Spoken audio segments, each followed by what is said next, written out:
Dios les bendiga, hermanos.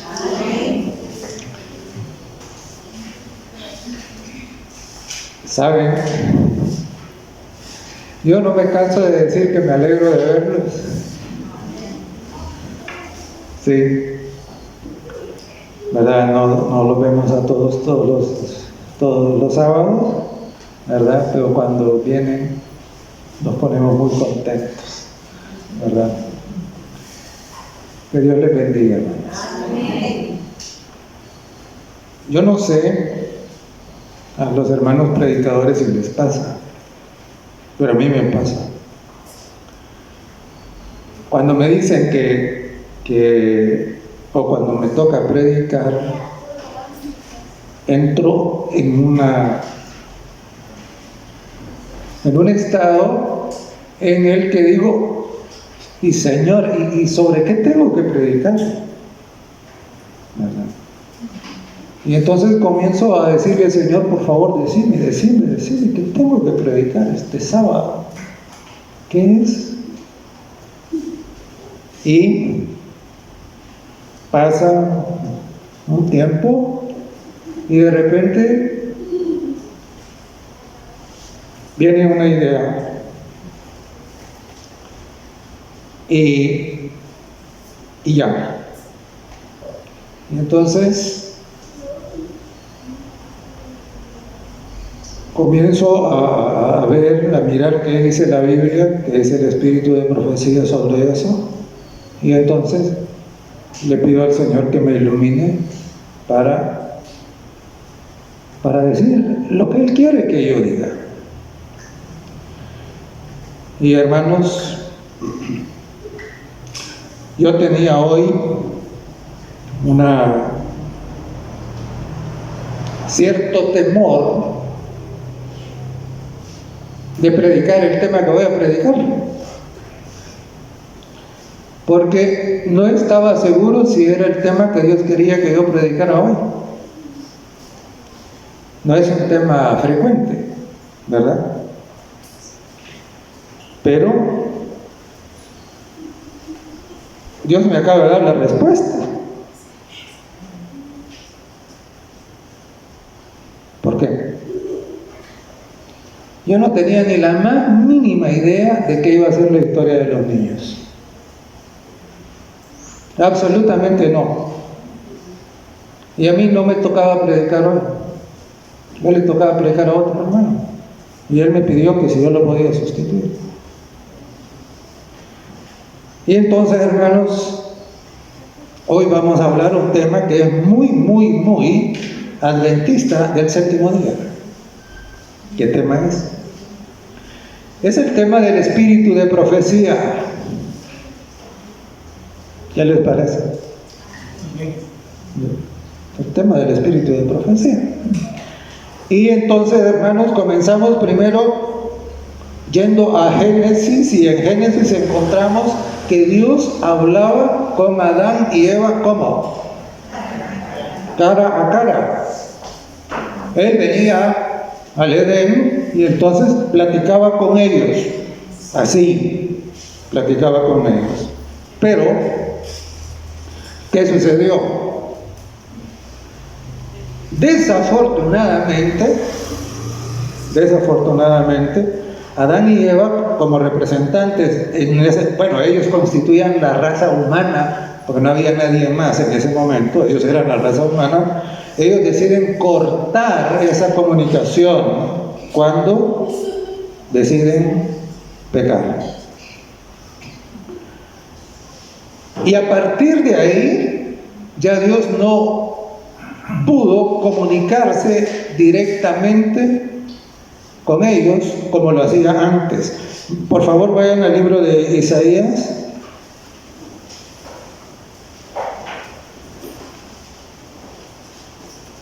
Capítulo 59 y el verso 2.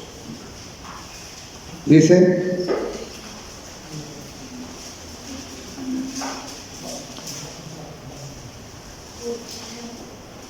pero vuestras iniquidades han hecho división entre vosotros y vuestro Dios, y vuestros pecados han hecho ocultar de vosotros su rostro para no oír. Entonces, note, está clarito, ¿no? Ya Dios no podía hablar con ellos. ¿Por qué? Porque ellos habían cortado la línea, ¿verdad? Y ya Dios ya no podía hablar con ellos cara a cara. Isaías lo dice claramente: vuestras iniquidades. Esa era la causa. Y entonces, y la pregunta es: ¿y por qué la iniquidad interrumpe esa relación directa entre la persona y Dios? ¿Por qué? Y es bien fácil, bien fácil. En Deuteronomio, el capítulo 4 y el verso 24, y lo mismo dice en Hebreos, el capítulo 12 y el verso 29, dice que Dios es fuego consumidor. Y hermano, ¿qué significa consumidor? Quiere decir que convierte todo en ceniza, lo consume. Entonces, ¿cuál es el problema? Adán y Eva habían internalizado la iniquidad, el pecado en su mente y en su corazón. En vez de tener escrita la ley de Dios en su mente, ahora tenían escrita ¿qué? La ley del pecado. La tenían ahí. Y entonces, Dios, que es fuego consumidor para el pecado, si venía y se encontraba con ellos, ¿qué iba a pasar con ellos? Simple y sencillamente los iba a consumir, los iba a convertir en ceniza. Entonces, entendamos que el hecho de que Dios ya no hable con ellos directamente es un acto de misericordia por parte de Dios. Es un acto de amor, ¿verdad? Sin embargo, Dios no podía vivir sin comunicarse con ellos, porque Él sabía que ellos necesitan esa comunicación. Entonces Dios no podía estar tranquilo así. Para mantener esa comunicación, entonces Dios le da a sus siervos el don de profecía. Vamos a Efesios, el capítulo 4.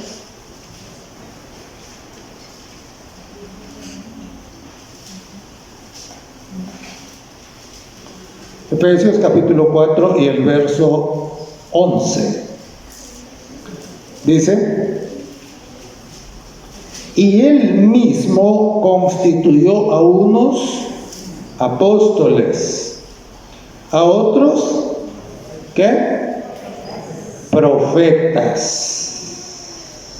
a otros evangelistas, a otros pastores y maestros, a fin de perfeccionar a los santos para la obra del ministerio, para la edificación del cuerpo de Cristo. Entonces, note, ¿quién constituye a los profetas? Dios. Dios. Un profeta es un mensajero que Dios manda. En otras palabras, Dios habla mediante los profetas. O sea, no es el profeta, es Dios. Hay que entenderlo. Y hermanos, es interesante, ¿por qué? Porque tenemos este libro maravilloso. Y este libro no existiría sin los profetas. Todos los autores de los libros de la Biblia fueron inspirados por el espíritu de profecía, el Espíritu Santo. La única parte de la Biblia que no escribieron los profetas son los 10 mandamientos, porque eso lo escribió Dios con su propio dedo. Pero el resto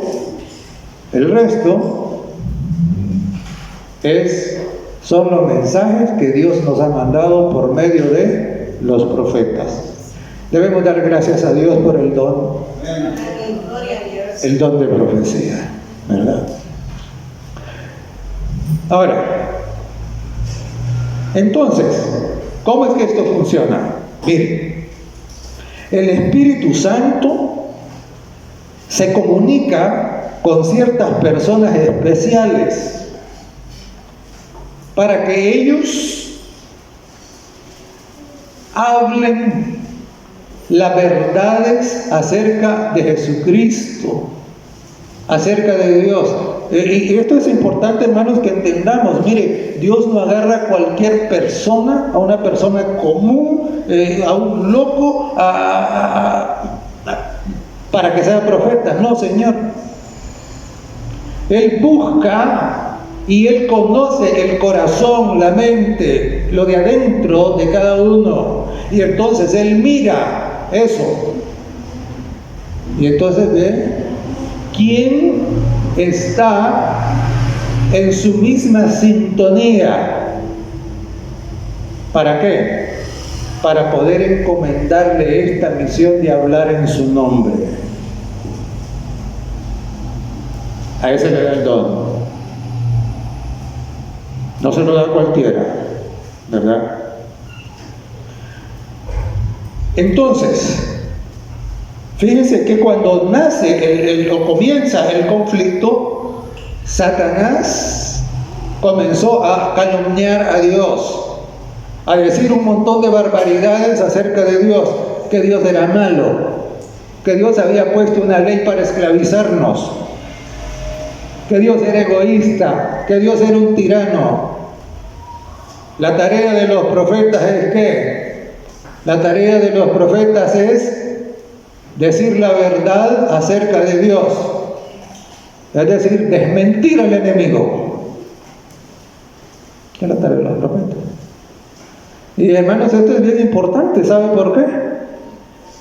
Porque por ahí oímos a veces algunas personas que dicen tiene don de profecía y no hablan nada de esto. Andan hablando adivinaciones de que a no sé quién le va a pasar esto, que al otro le va a pasar lo otro, que a no sé qué esto, y que y la esposa de este vive con la esposa de aquel, con el esposo de aquel. Hermano, eso no es profecía. Eso puede ser adivinación, pero no es profecía. Recuerde, el propósito de la profecía es contar las verdades acerca de Jesucristo, acerca de Dios, el Padre, que ha sido calumniado. Eso es el propósito de los profetas. El Evangelio de Juan, el capítulo 15 y el verso 26 dice: pero cuando venga el Consolador, a quien yo os enviaré del Padre, el Espíritu de verdad, el cual procede del Padre, Él, dice, dará testimonio acerca de mí. Entonces, los profetas que el Señor levanta, los levanta ¿para qué? Para que ellos enaltezcan a Jesucristo. ¿Eso es?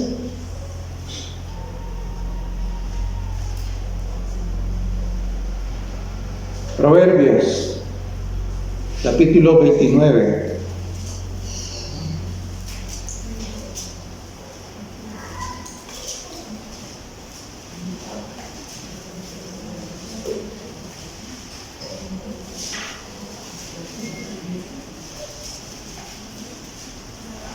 verso 18.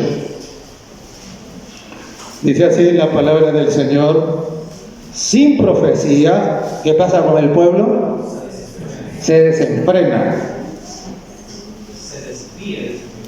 En otras versiones dice, y en otras dice, el pueblo será disipado, ¿verdad? Más, el que guarda la ley, dice, es bienaventurado. Es interesante, hermano. Es interesante.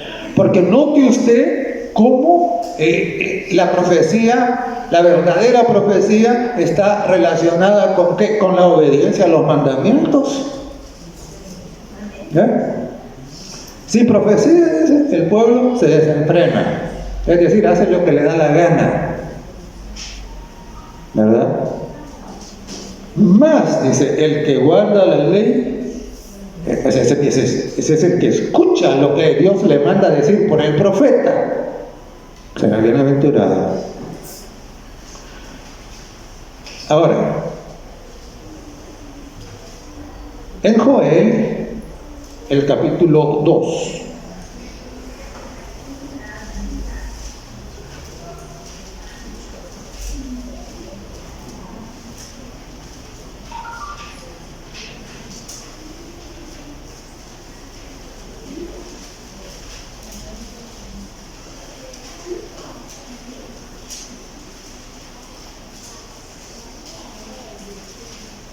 Joel capítulo 2 y verso 28.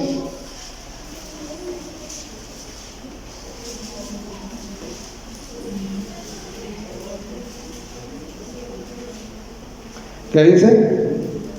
Si después de eso derramaré, dice, mi espíritu sobre toda carne, y profetizarán, dice, de nuestros hijos y nuestras hijas y nuestros ancianos, y soñarán sueños, y nuestros jóvenes verán la visión. Muy bien, note, dice que derramará su espíritu, y el espíritu iba a hacer que algunos profetizaran, independientemente de qué edad tenía. Y hermanos, es lindo, ¿por qué? Porque Dios, cuando hay corazón dispuesto, la edad no importa. ¿Cuántos años tenía Samuel cuando fue llamado al oficio profético? Era un niño, ¿verdad? Mi corazón estaba dispuesto. Y aquí dice, derramaré mi espíritu sobre toda carne que esté dispuesta, pues, ¿verdad? Y entonces dice, profetizarán vuestros ancianos, vuestros jóvenes. Y ha habido tiempos, por ejemplo, cuando se anunció todo este movimiento que conduzco al milerismo y al anunciar la segunda venida, que hubo unos países en donde los que se encargaron de predicar no fueron los adultos, fueron los niños, ¿verdad? Y entonces algo ciertamente sobrenatural, don de profecía. Ahora, nuestra lectura bíblica dice que el remanente, la iglesia remanente, ¿y qué quiere decir remanente? ¿Cómo? El residuo. ¿Y qué quiere decir eso? ¿Por qué le llama así? ¿Qué es un residuo? ¿Ah? Es lo que queda. Y por ejemplo, ¿no? Es que usted agarra la cosa que tiene, la pasa por un colador, y lo que le quede en el colador, ese es el residuo. Y ahí todo lo demás se fue pasando. ¿Ves? Ese es el remanente. Pues ocurre de que ahora, ¿y cuál es el colador? ¿Cuál es el colador? ¿Ah? Apocalipsis 12:17 dice que el colador son dos cosas. Dice que son los mandamientos de Dios y el testimonio de Jesucristo. Es el colador. Entonces el remanente, el residuo, lo que queda es aquel grupo que tiene los mandamientos de Dios y el testimonio de Jesucristo. Si no tiene eso, se va pasando y no es el remanente. ¿Estamos entendidos? ¿Estamos entendidos, hermanos? Si no, lo vuelvo a explicar. Pero esto es importante, ¿verdad? Y entonces, ¿qué? Viene Dios y agarra todas las iglesias y religiones del mundo y las echa en ese colador. Y entonces, la única que queda es, dice la Biblia, la que guarda los mandamientos de Dios y tiene el testimonio de Jesucristo. Y todos tenemos claro cuáles son los mandamientos de Dios. ¿Amén? ¿Sí? ¿A dónde estamos? Éxodo 20. ¿Dónde más? Deuteronomio 5. Ahora, no lo voy a decir, que lo digan, pues, que lo digan, pero tenemos que saberlo, ¿verdad? Entonces, ahí no hay duda. Pero el testimonio de Jesucristo, ¿qué significa? ¿Qué es el testimonio de Jesucristo? Vamos a Apocalipsis, el capítulo 19 y el verso 10.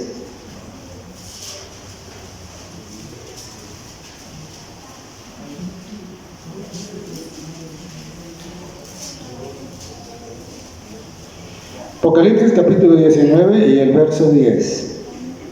Dice, Juan se encontró con el ángel y entonces dice, yo me postré a sus pies para adorarle y él me dijo, mira, no lo hagas, yo soy consiervo tuyo y el de tus hermanos, los hermanos del remanente, que retienen el testimonio de Jesús.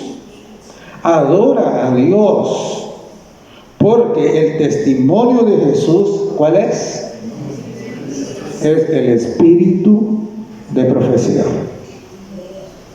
Y entonces, hermanos, ¿qué quiere decir eso? Quiere decir que el remanente, el residuo, el que queda, entonces ese guarda, proclama, enseña y defiende los 10 mandamientos, pero además de eso, Dios le ha bendecido con el espíritu de profecía. Es decir, Dios le ha dado profeta, ¿verdad? Dios le ha dado profeta. Y recuerde que la obra del profeta es recibir y entregar. Eso es parecida a estas empresas que andan repartiendo paquetes, ¿verdad? ¿Sí? Que viene y allá el que produce le entrega el paquete y entonces él viene a su casa y le dice, mire, aquí traigo un paquete. Recibe y entrega. Y hermanos, esto es muy importante. ¿Por qué? Porque el profeta no inventa nada. El profeta no inventa nada. Y si siempre los profetas decían, Jehová dijo, ¿verdad? Este es un asunto mío. Y de hecho hubo profetas que no entendieron sus propias profecías. Daniel, por ejemplo, él dijo lo que había visto, lo que Dios le había mostrado, y él no entendió algunas cosas. Y él le dijo al ángel, explícame. Y el ángel le respondió: anda, Daniel, le dice, que esto no es para tu tiempo, este es para el tiempo del fin, le dijo, tranquilo, ¿verdad? Y ahora nosotros entendemos lo que Daniel no entendió. Bueno, era el tiempo. Entonces, el profeta no inventa, el profeta recibe y entrega, ¿verdad? Recibe y entrega.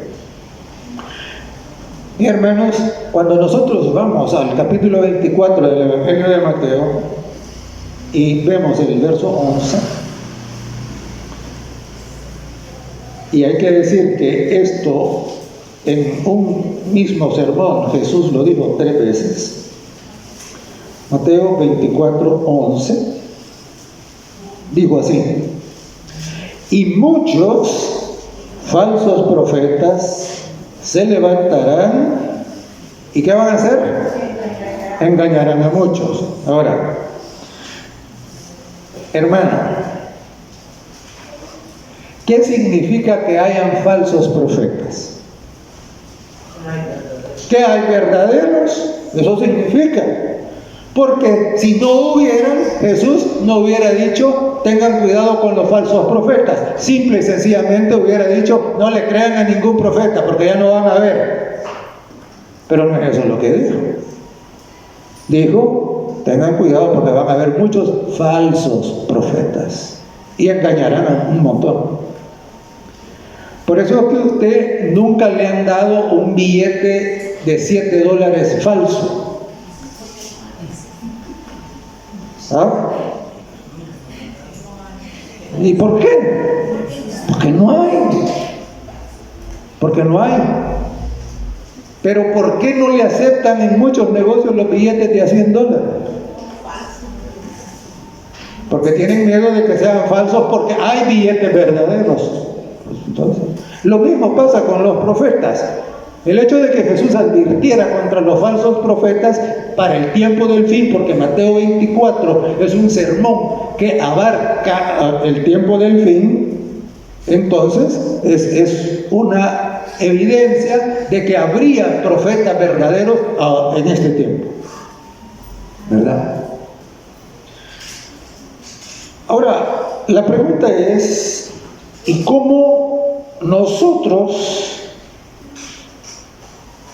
podemos saber que alguien que pretende ser profeta es falso o es verdadero? Vamos a ver eso. Primero, hermano, vamos a Isaías 28 y el verso 20.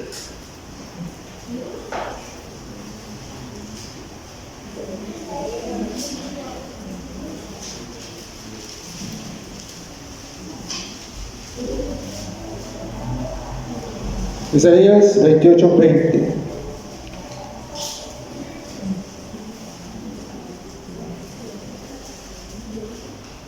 No, perdón, no es 28, es 8. Isaías 8, 20.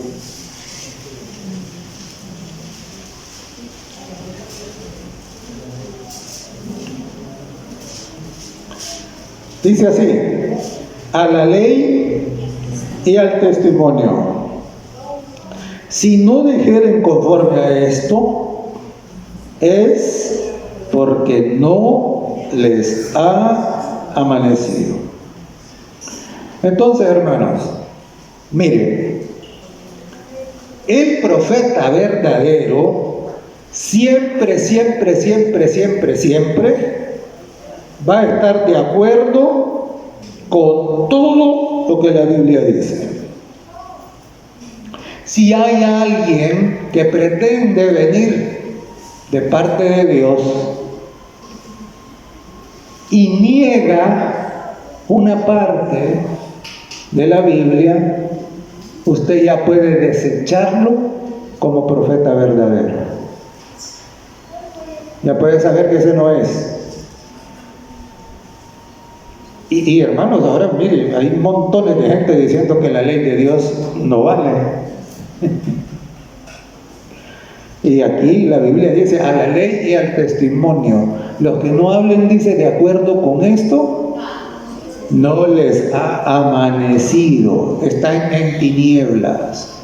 No vienen de Dios, porque Dios es luz. Y no hay ninguna tiniebla en Él. Primero. Segundo, Primera de Juan, capítulo 1.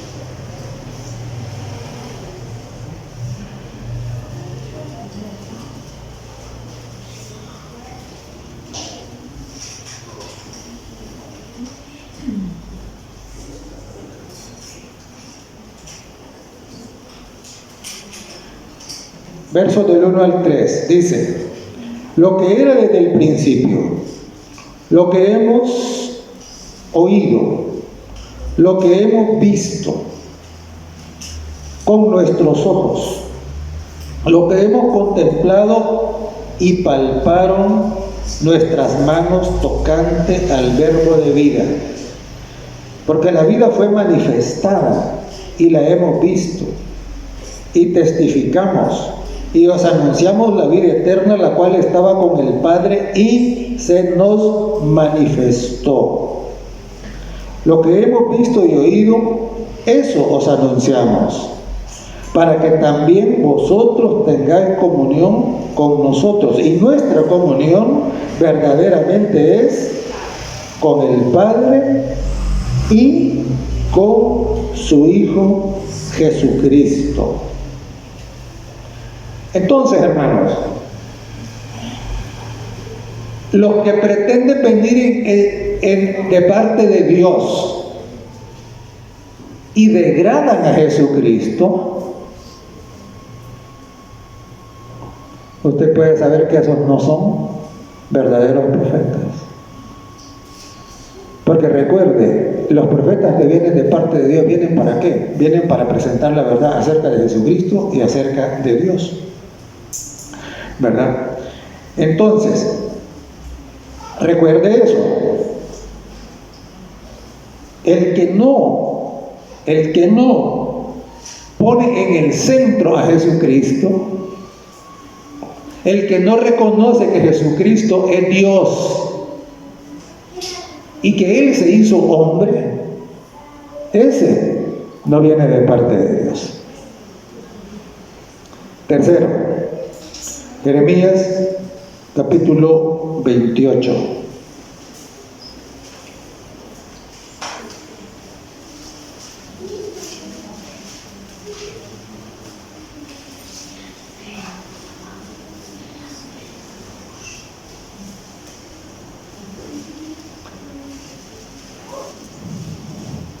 Dice Jeremías 28, verso 9. El profeta que profetiza de paz, cuando se cumpla la palabra del profeta, será conocido como el profeta que Jehová de verdad envió. Es decir, que cuando Dios le dice al profeta que algo va a ocurrir, eso va a cumplirse. Eso va a cumplirse. Si no se cumple, ¿qué? ¿Lo es? Y hermano, es bien interesante. Yo no sé cuántos de ustedes vieron en las redes sociales cuando la recién pasada elección presidencial en Estados Unidos. Mire, hubo una cantidad, pero una cantidad grande de supuestos profetas que comenzaron a profetizar que el señor Trump iba a ganar las elecciones y que iba a gobernar un segundo periodo inmediatamente. Y hay algunos que se tomaron el trabajo de ¿qué? De recortar los pedazos de los videos donde ellos habían dicho esto y que Dios se los había revelado. Y los pusieron uno detrás de otro, uno detrás de otro, uno detrás de otro. ¿Y quién ganó las elecciones, hermano? ¿Ah? ¿Se cumplió la profecía que estos habían hecho? No. Y es interesante, ¿por qué? Porque ellos entonces se pusieron en evidencia que son falsos profetas.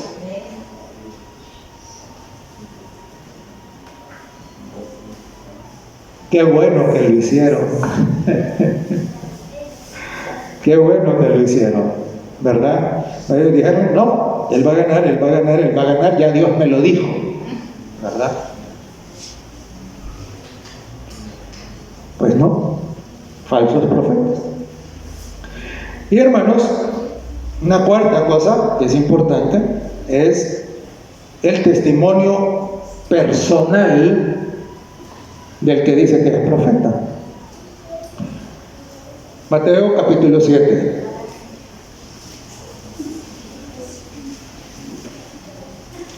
Mateo capítulo 7, versos 15 y 16. Dice: guardaos de los falsos profetas que vienen a vosotros con vestidos de oveja, pero por dentro son lobos rapaces. Por sus frutos los conoceréis. ¿Acaso se recogen uvas de los espinos e higos de los abrojos? Así todo buen árbol da buenos frutos, pero el árbol malo da frutos malos. Mire, es increíble. Ahí había alguien que pretendía él ser la encarnación de Jesucristo, pero era un hombre que bebía cerveza, era un hombre que fumaba, era un mentiroso, era de todo. Y yo me sorprendo cómo es posible de que haya gente que no vea esto y tengan seguidores. De ahí por ahí hay otros que hasta presos están por abuso sexual y cosas de esa naturaleza. Pero dicen que son profetas.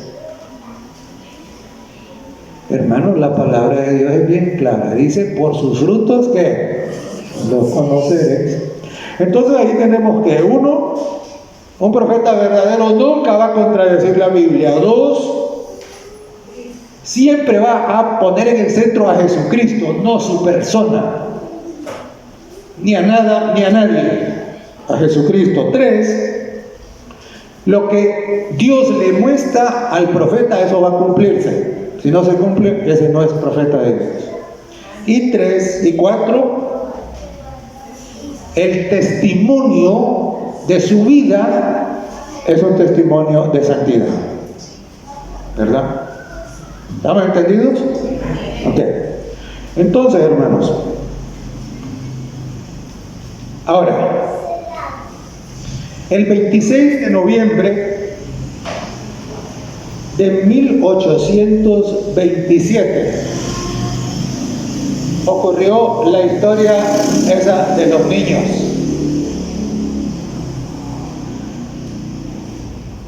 Elena y su hermana, ellos formaban parte de una familia de 8 hijos y ellas eran las últimas, eran gemelas. Y entonces ellas nacieron el 26 de noviembre de 1827, perdonen, esa es la fecha de nacimiento. Y cuando tenía 9 años ocurrió este acontecimiento de ¿qué? De la pedrada en la cara que le dio esta niña mala. Y eso la inhabilitó Y hermanos, es interesante. ¿Por qué? Porque como ya escuchamos en la historia de los niños, la hermana y otra compañera se la llevaron para la casa, así, golpeada, y ella estuvo inconsciente varias semanas. Y algunos pensaron que ella iba a morirse. Eso le afectó un montón su salud física. Y debido a eso, ella no pudo volver más a la escuela. Entonces, si tenía 9 años y entran a la escuela de 7, ¿hasta qué grado podía haber hecho? Dependiendo, pues el segundo grado. Ahora, estuvo ahí. Ahora, esta niña no era cualquier niña. Un día ella iba caminando y recogió un papel, y en el papel decía que Jesucristo probablemente vendría en pocos años. Y cuando ella leyó que Jesucristo podría venir en corto tiempo, se afligió. Se llenó de pánico. Y la pregunta es, ¿por qué? Porque ella sentía que no estaba lista para la segunda venida. Y eso la traumó. Y estaba con aquel temor. Y hermano, yo no sé usted cómo está. Al pensar en que Jesús viene pronto, ella se afligió, porque ella sentía que no estaba lista. ¿Y usted qué siente? Ahora, ¿por qué ella sentía que no estaba lista? Ella sentía que no estaba lista porque, recuerden, esa familia pertenecía a la iglesia metodista. Y en la iglesia, ella había absorbido que para salvarse, ella tenía que guardar todo lo que Dios decía para ganar la salvación.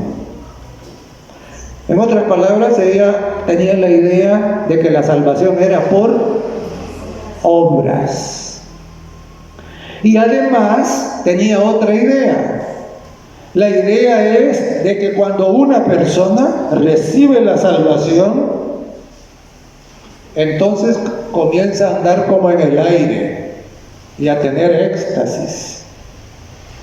Y entonces ella iba a la iglesia, pero se sentía que ella no cumplía todo, y además tampoco sentía eso de andar en el aire y cosas así. No lo sentía, ¿verdad? Y eso la mantuvo afligida por cierto tiempo, y ella oraba y oraba y oraba, hasta que un día la mamá le dijo: ¿y por qué no hablas con el pastor? Le dijo. ¿Por qué no hablas con el pastor? El pastor se llamaba Levi Stockman. Y el pastor Stockman había aceptado la predicación de Miller acerca de la segunda venida pronta, ¿verdad? Y habló con el pastor. Y el pastor le explicó que nosotros no nos salvamos por las obras, sino que nos salvamos por lo que Jesús ha hecho por nosotros. Amén. La salvación es ¿por qué? Efesios dice claro: por gracia sois salvos por medio de la fe, y esto no de vosotros, pues es don de Dios. Entonces le dijo: tranquila, tranquila, ¿verdad? Regresa a tu hogar confiando en Jesús, que Él no retirará su amor de ninguna persona que le busca de verdad. Y entonces eso le trajo paz a su corazón, ¿verdad? Le trajo paz. Comprender que Dios no era un verdugo, un juez cruel, sino un Padre tierno y amoroso. Ojalá que todos entendamos eso. Eso le trajo tranquilidad. Y ahora, saber que Jesús vendría en poquitos años ya no le causaba pánico. Ahora le causaba ¿qué? Le causaba alegría. Y estaba tan entusiasmada con esto de la segunda venida de Cristo, que ella vino y se puso muy activa en la iglesia. Y aprovechaba toda oportunidad para ir y escuchar, y también para ella enseñar a otros. Al punto que ella decidió, ¿qué? Decidió ponerse a trabajar para ganar dinero y poder comprar folletos para repartírselos a la gente.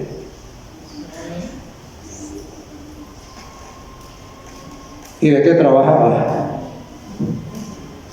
Trabajaba tejiendo calcetines. Y le pagaban 25 centavos diarios. Así. Entonces, pero tenía tan en su corazón esto de que la gente necesitaba saber la verdad, que ella estuvo dispuesto a eso. Y claro,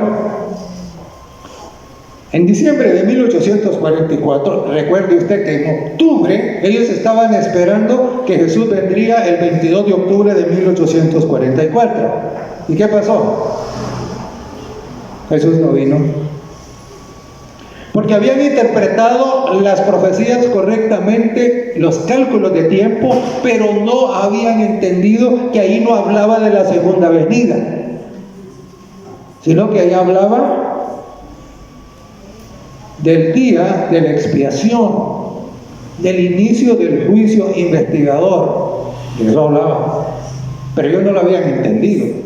Ellos pensaban que hablaba de la segunda venida, y por eso llega el 22 de octubre y Jesús no viene.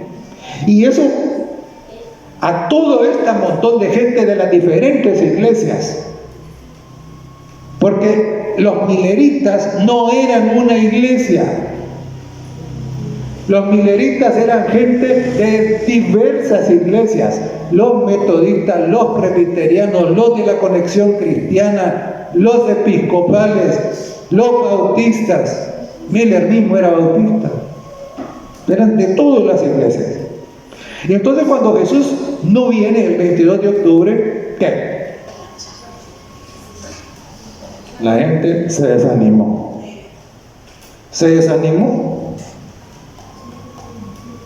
Y dijeron, pues no, ¿verdad? No era eso.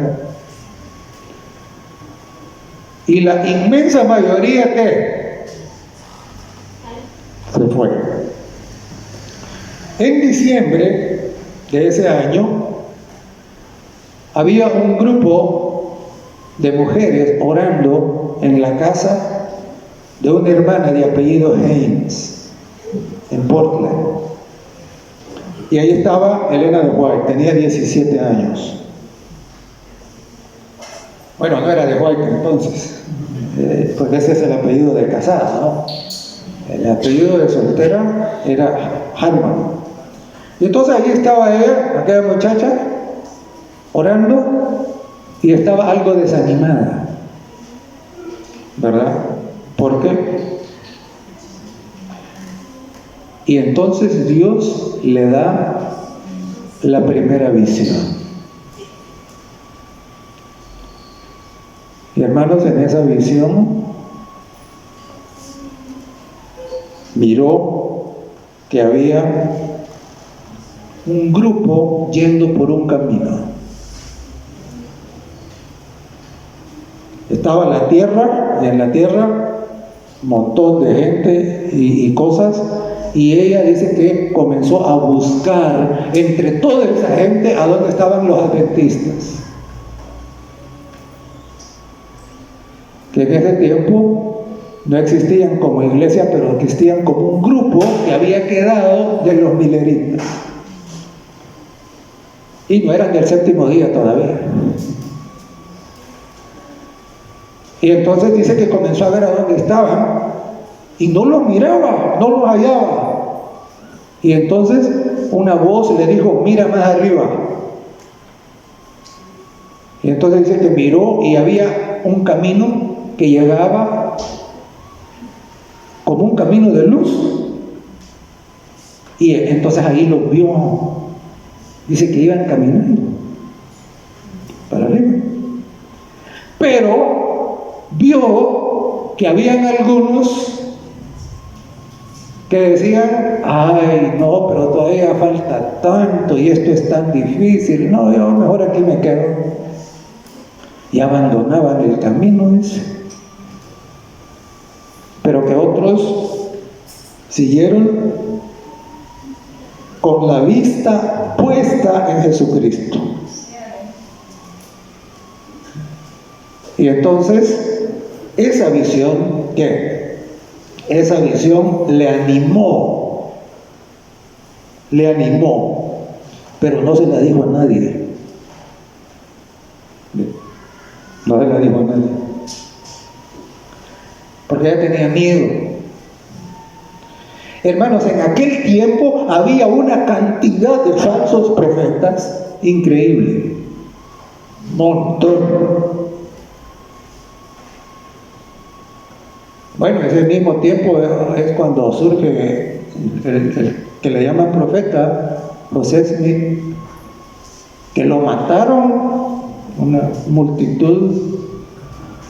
Yo no conozco los detalles de qué líos habían ahí, pero que lo mataron. Y entonces, claro, imagínese usted que usted se presenta como profeta, y como los profetas nunca han sido amados. Los profetas de Dios siempre han sido ¿qué? Siempre han sido apedreados. Siempre. Y entonces ella tenía miedo. Pero una semana más tarde, después de que había recibido esta visión, ella volvió a tener otra visión. Y en la visión Dios le dijo: cuenta lo que te mostré. Pero también Dios le advirtió: vas a tener oposición. Vas a tener oposición, pero yo estaré contigo. Y entonces vino ella, debido a la orden que Dios le había dado, entonces comenzó a contar la visión que había tenido. Y hermanos, una cosa importantísima es la siguiente. Fíjense que le mostró a ella el santuario en esa visión. No. Le mostró a ella que el sábado era el día del Señor en esa visión. No. Le mostró a ella que el cerdo no se debe comer en esa visión. No.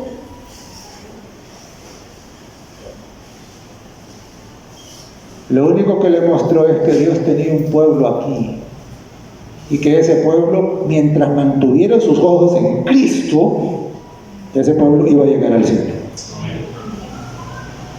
Eso.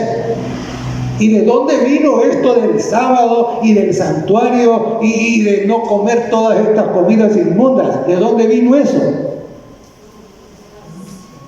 Del estudio de la Biblia. Hay un montón de gente que piensa que nosotros los adventistas creemos las cosas porque Elena de White las dijo. No, las creemos porque la Biblia dice. Y ella misma insistió. Un montón de veces ella dijo, la Biblia y solo la Biblia es nuestra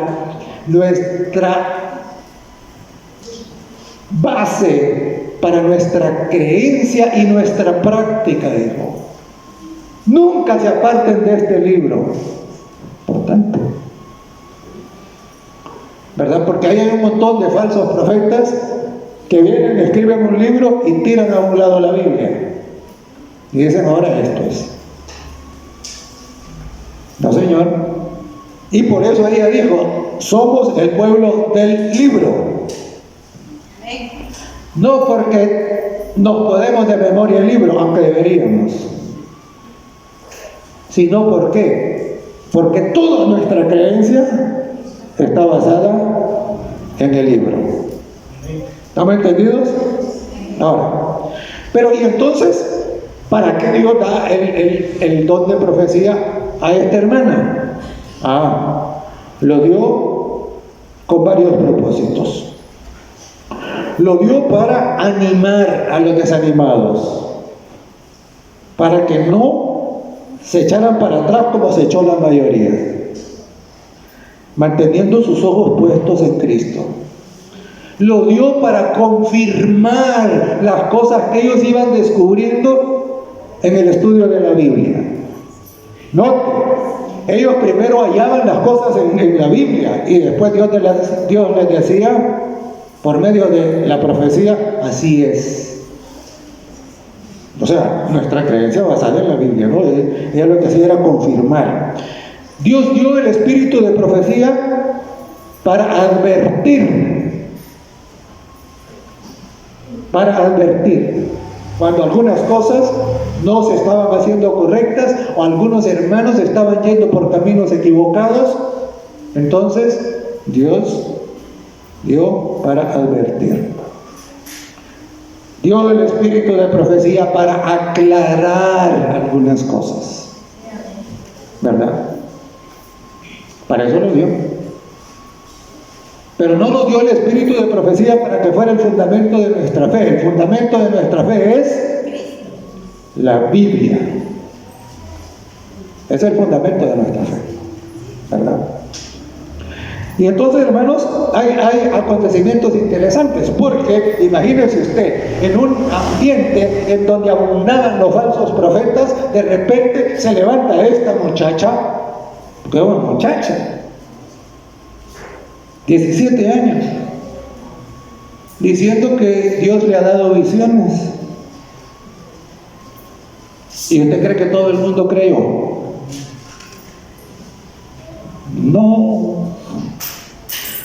Y claro, hay muchas historias, ¿no? Anécdotas de esto, pero quiero compartir con ustedes la de José Bates.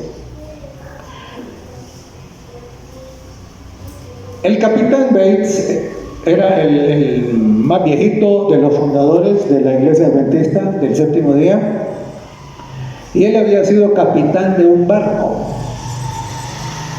¿verdad? Él ya estaba jubilado y él era aficionado a la astronomía, ¿verdad? Y entonces él no creía en las visiones del enano. Y él dijo: yo soy un Tomás que dudo, yo no creo en sus visiones. Y entonces siempre, y esto es interesante, hermanos, ¿por qué? Porque Dios le dio en múltiples oportunidades a Elena de White visiones estando en público. No es que allá metida en medio del bosque, a saber si fue cierto. No, en público, ¿verdad? Y entonces el hermano Bates dijo, yo voy a estar pendiente de cada una de estas veces para ver si esto es cierto o hay algo, hay truco. Y en 1846, allí en una reunión, Dios le da una visión. Y aquella mujer que no había estudiado más allá de segundo grado, tal vez un poquito más, comienza a hablar de los astros.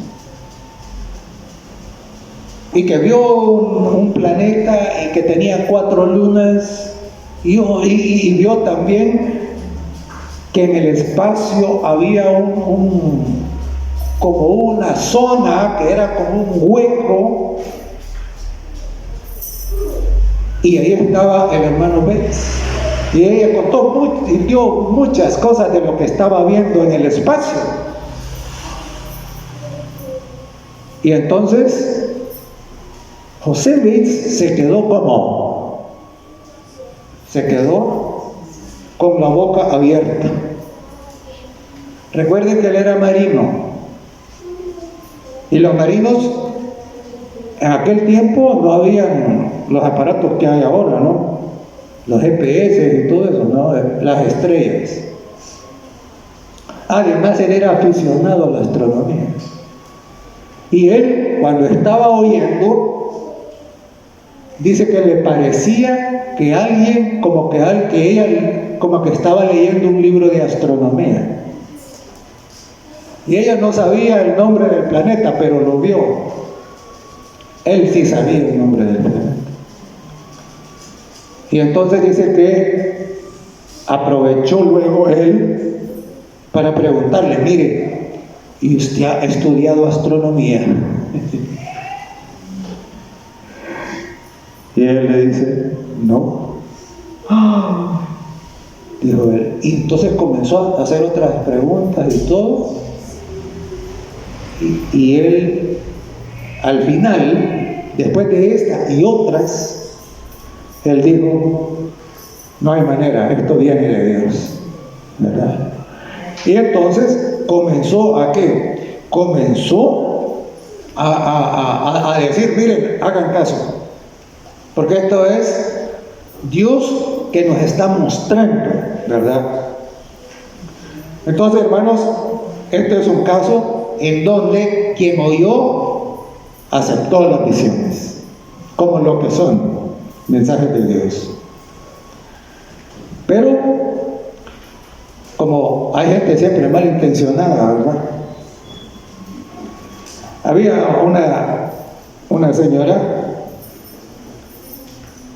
que pensaban de que esto no era visiones de parte de Dios, sino que era como una cosa de espiritismo. Y los espiritistas, entre otras cosas, ellos hablan de que puede haber una comunicación telepática. Es decir, que uno se puede comunicar solo con la mente, ¿no? Sin el WhatsApp. Solo con la mente. Y entonces ellos dijeron, esto no viene de Dios. Entonces, porque siempre que tiene visiones, ahí está el esposo. Entonces vamos a hacer algo, la vamos a invitar a una reunión, pero que el esposo no venga. Y entonces al esposo, a Jaime, lo dejaron en Boston y la invitaron a ella a la reunión, ¿verdad? Y en la reunión llegaron unos individuos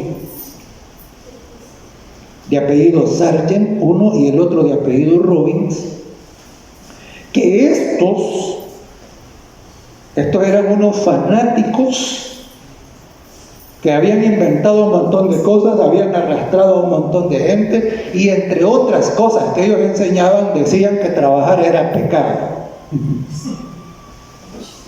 Ahora imagínese usted, ¿qué dice la Biblia?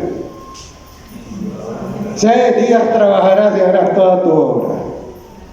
Y también la Biblia dice, el que no trabaja tampoco coma. Pero estos decían que trabajar era pecado. Ya estaba claro que eran falsos profetas, ¿verdad? Y entonces, y enseñaban una serie de cosas así, de esas confusas y relajadas. Y entonces llegaron, porque según ellos iban a desenmascarar a la hermana White. Y entonces cuando llegan a la reunión, entonces ellos tuvieron temor y ya no entraron. Pero la señora que había invitado a la reunión le dijo, la señora White quiere hablar con ustedes, quiere asistir a una reunión de las que hacen ustedes. ¿Qué dicen? Sí, como no, le dijo. ¿Qué ven? ¿Cuándo va a ser la reunión? Va a ser tal día en Boston. Y entonces vienen y ya quedaron que la hermana White iba a ir a esa reunión de ellos en Boston ese día. Una noche anterior a la fecha de la reunión, Dios le dijo, estos no se van a reunir en Boston, le dijo. Ya cambiaron el lugar, porque en realidad ellos no quieren que vos aparezcas ahí. Se van a reunir en un pueblo que quedaba cerca de Boston, como a unos 20 kilómetros, que se llamaba Randolph.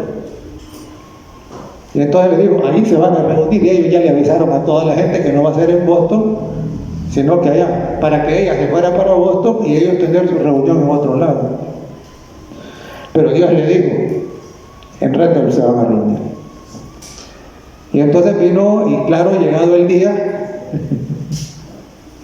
ella llegó al pueblo y ellos se quedaron perplejos. ¿Cómo supo? ¿Verdad? ¿Cómo supo eso?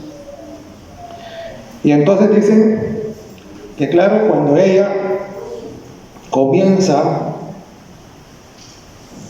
a hacer su predicación ahí, ellos comenzaron a gritar y a cantar fuerte y a leer para que nadie oyera. Y dice que pasaron con la esperanza de que ella se cansara y se callara.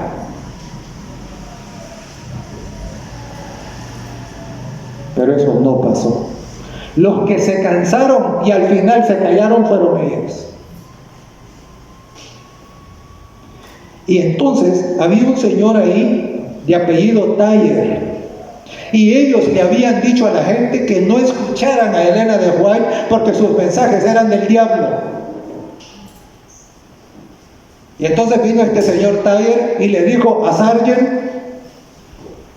ellos tenían una Biblia así bien grande, una Biblia familiar, grande y pesada. Y entonces le dijo, mire, ustedes dicen que los mensajes de ella son del diablo. Entonces, y dicen que el diablo ante la Biblia se corre, se va. Entonces tome, le dijo, tome la Biblia, vaya y póngasela enfrente. Y entonces el sargent no quiso hacer eso. Entonces el señor Thayer dijo, bueno, si no lo hace usted, lo voy a hacer yo. Entonces agarra aquella Biblia grande y va ahí donde estaba Elena de White, en visión, y se la pone. Entonces viene ella, una mujer menudita, y agarra aquella Biblia y la levanta. Y sigue predicando. Y comienza a hacer algo que nosotros no podemos hacer. Porque la Biblia era una Biblia grande. Y entonces ella agarró la Biblia con una mano y estaba predicando y citando textos, y los textos que citaba los buscaba sin ver y los señalaba. Y como la letra era grande, la gente de las primeras filas podía ver que ciertamente estaba señalando los textos que ella estaba diciendo.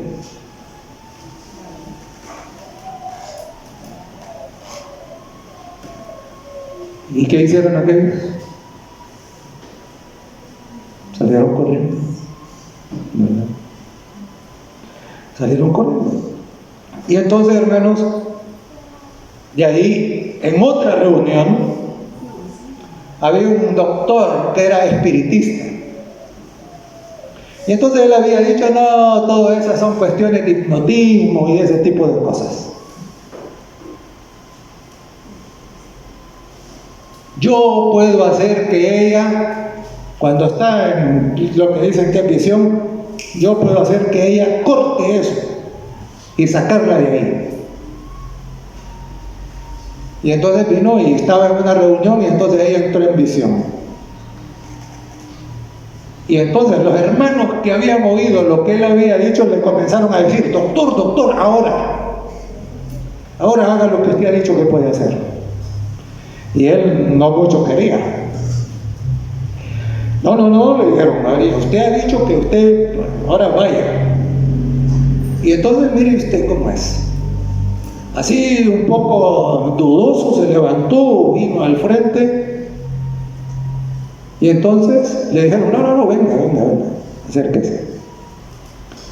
Y entonces vino él y le tomó el pulso y las palpitaciones del corazón y todo, pero no respiraba. Porque cuando vio que no respiraba, el doctor cambió de color. ¿Cómo puede estar todo ese tiempo de la visión sin respirar y tener el pulso y el corazón funcionando normal? Hermanos, eso no es normal, eso no es natural. Y entonces vino él y cuando vio eso se bajó e iba para afuera. Y cuando iba para afuera, los hermanos que estaban ahí en la banca de atrás le salieron al paso y le dijeron, usted dijo que la podía despertar, vaya y despiértela. Y entonces él salió corriendo.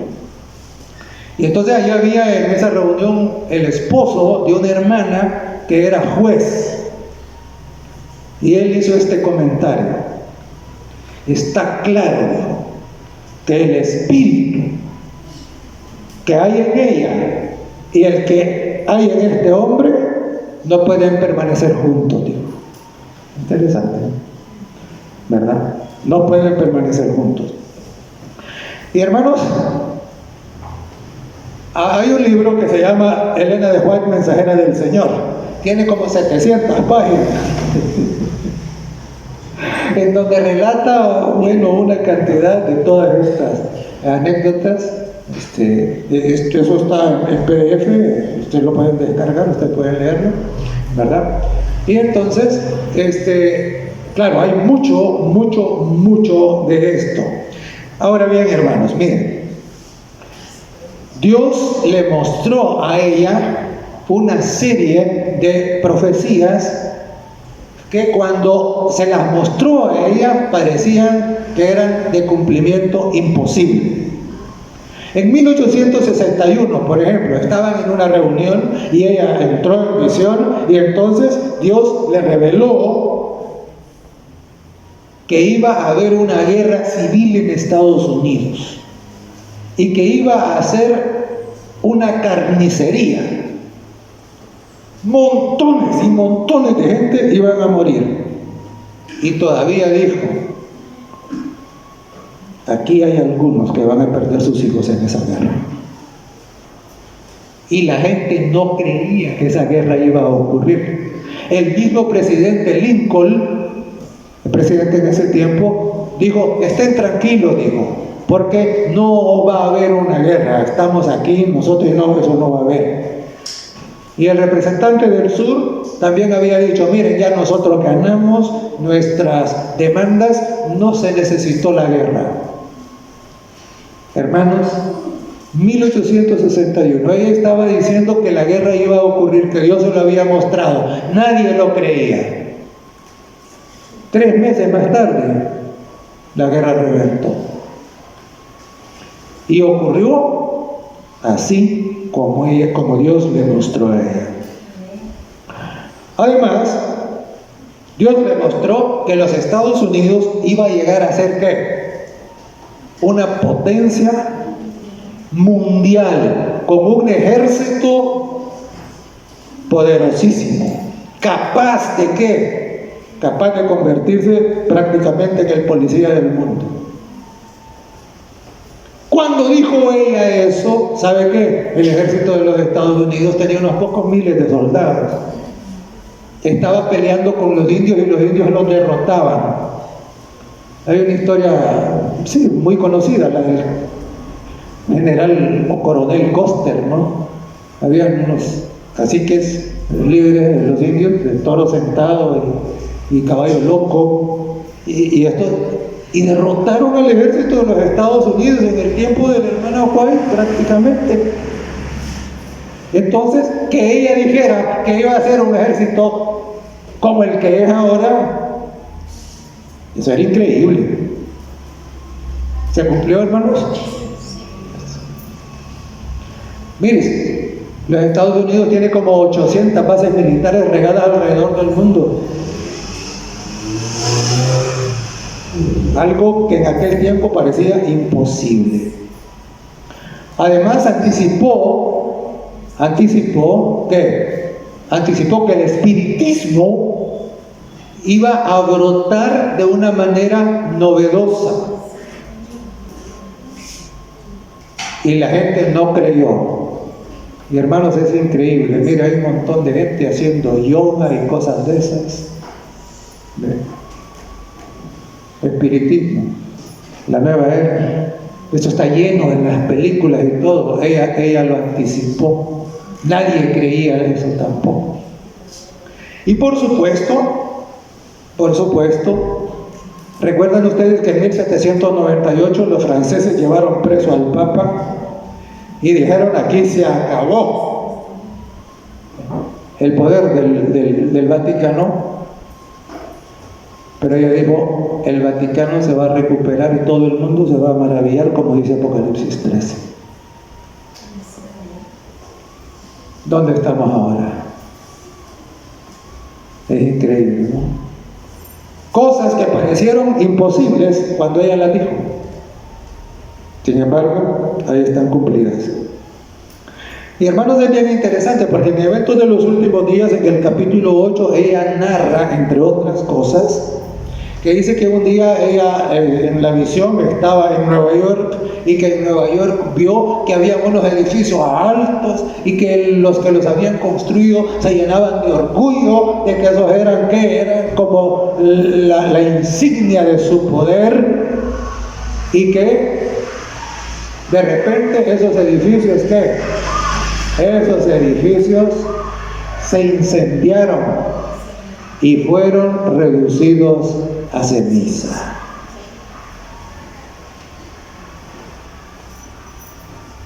¿Qué les parece?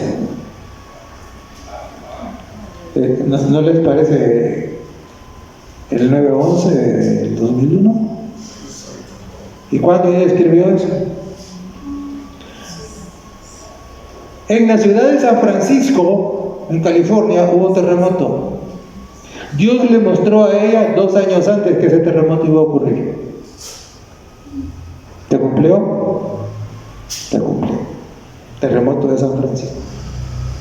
Y hermanos, es interesante porque, mire, hay un libro que se llama Elena G. de White, Profeta del Destino, escrita por René Nordenden, un investigador que no era, no sé si después se hizo, pero él no era adventista. Y comenzó a investigar acerca de ella. Y como resultado escribió ese libro. Y ese libro tiene un capítulo, y ustedes pueden leerlo también, está en PDF, lo pueden descargar. Y ese libro tiene un capítulo que se llama La ciencia se pone al día con la profetisa. Dios comenzó a mostrar que el tabaco era veneno. En aquel tiempo los médicos lo recetaban. Comenzó a mostrar que habían ciertas medicinas que ocupaban que también eran veneno.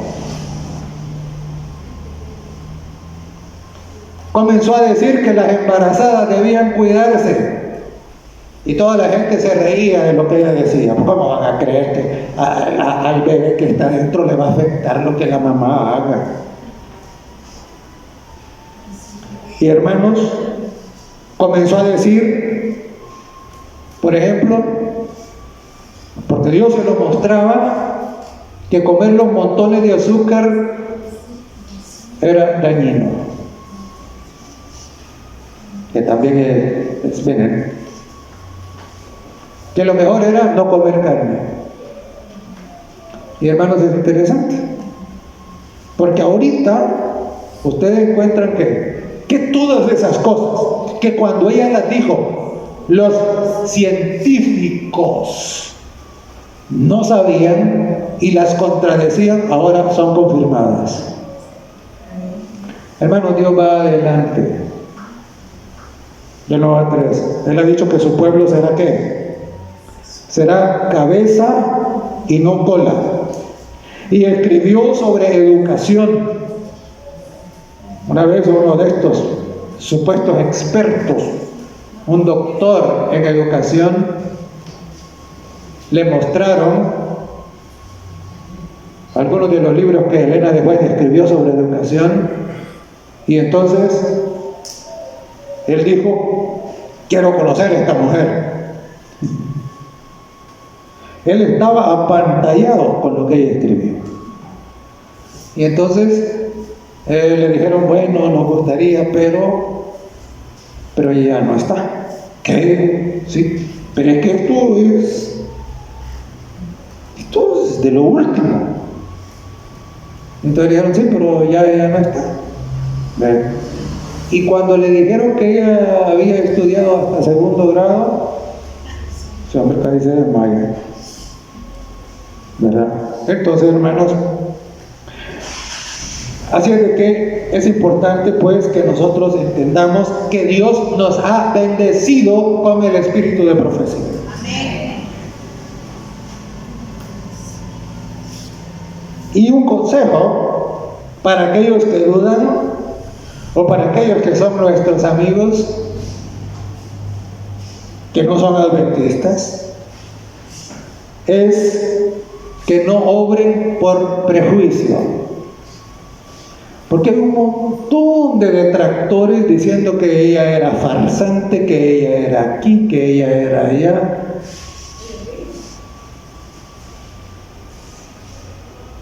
Eso es lo que han hecho con todos los profetas. Y yo el consejo que le doy a todo el mundo es: mire, no se precipite. Usted no haga juicio antes de que usted se lea un par de libros de los que ella escribió. Si usted no ha leído ningún libro de los que ella escribió, entonces mejor no diga nada. Sea sabio. Después de que usted haya leído siquiera un par de esos libros, entonces hable. Y ahí se va a dar cuenta, ¿verdad? No se deje llevar por lo que otros dicen. El otro día yo estaba escuchando una conferencia de un supuesto erudito, y él arremetió en contra de Elena de White, del don profético, ¿verdad? Del ministerio profético de ella. Y entonces yo le digo: hermano, mire, no se deje llevar por lo que otros dicen. Lea usted los libros, y después de haberlo leído, entonces usted decida. Pero no decida sin haber leído los libros. ¿Cuáles? Mire, comience por el camino a Cristo. Comience por ahí, ¿verdad? Y de ahí, mire, hay una belleza en el discurso maestro de Jesucristo. Eso es una joya preciosa. ¿Habla de qué? Habla del sermón del monte. También está ¿cuál? Esta palabra de vida del gran maestro, en donde ¿qué? Está la interpretación inspirada de las parábolas de Jesús. Y por supuesto, el libro más hermoso de todos, el deseado de todas las gentes. Amén. ¿Verdad? Sí. Entonces, y claro, y para saber cómo va a terminar la historia, lea el conflicto de los siglos. Amén. Hermanos, si no lo ha leído, léalos. ¿Por qué? Porque el remanente es el que tiene los mandamientos de Dios y el espíritu de profecía, y el testimonio de Jesucristo. Entonces, hermano, no emita juicio antes de leer lo que ella escribió. Y para terminar, leamos 1 Tesalonicenses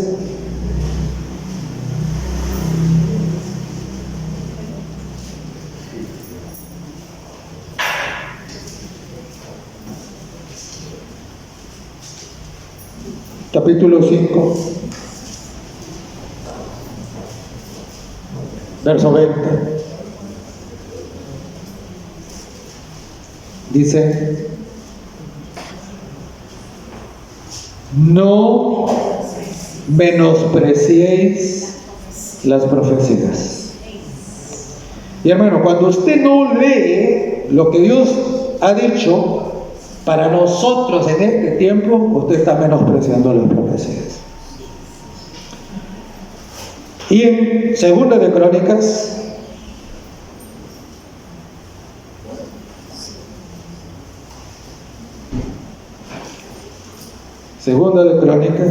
el capítulo 20, verso 20, leemos: y cuando se levantaron por la mañana, salieron al desierto de Tecoa, y mientras ellos salían, Josafat, estando en pie, dijo: oídme, Judá y moradores de Jerusalén, creed en Jehová vuestro Dios y estaréis seguros. Creed a sus profetas y seréis prosperados. Entonces, hermanos, la profecía es un regalo de amor de parte de Dios para nosotros. Mire, Dios es lindo, ¿verdad? Y Él nos ha dado precisamente el don de profecía en el ministerio de Elena de White para confirmar nuestra fe, para darnos a conocer los detalles de cómo esto va a terminar, para que nosotros nos enamoremos de la Biblia, para que nosotros no dudemos en el poder de Dios y en su sabiduría. Que Dios nos bendiga, hermano.